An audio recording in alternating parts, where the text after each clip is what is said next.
2024 July 30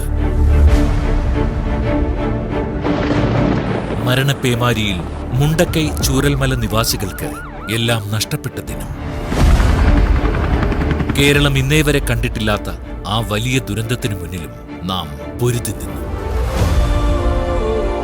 ആരെയും കാത്തുനിൽക്കാതെ ദുരിതബാധിതരെ സഹായിക്കാൻ four Wayanad എന്ന ധനസമാഹരണം മുസ്ലിം ലീഗ് പ്രഖ്യാപിക്കുന്നു.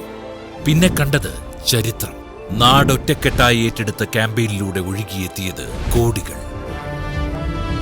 ഇന്നിതാ മുസ്ലിം ലീഗ് പ്രഖ്യാപിച്ച പുനരധിവാസ പദ്ധതികൾക്ക് തുടക്കമാവുകയാണ്. 2025 ഏപ്രിൽ 9 ബുധൻ വൈകിട്ട് 3 മണിക്ക് തൃക്കൈപ്പറ്റ വെള്ളിത്തോട് നിർദ്ദിഷ്ട പദ്ധതി പ്രദേശത്ത് മുസ്ലിം ലീഗ് നിർമ്മിക്കുന്ന 105 വീടുകളുടെ ശിലാസ്ഥാപനം പാണക്കാട് സയ്യിദ് സാദിഖ് അലി ശിഹാബ് തങ്ങൾ നിർവഹിക്കുന്നു.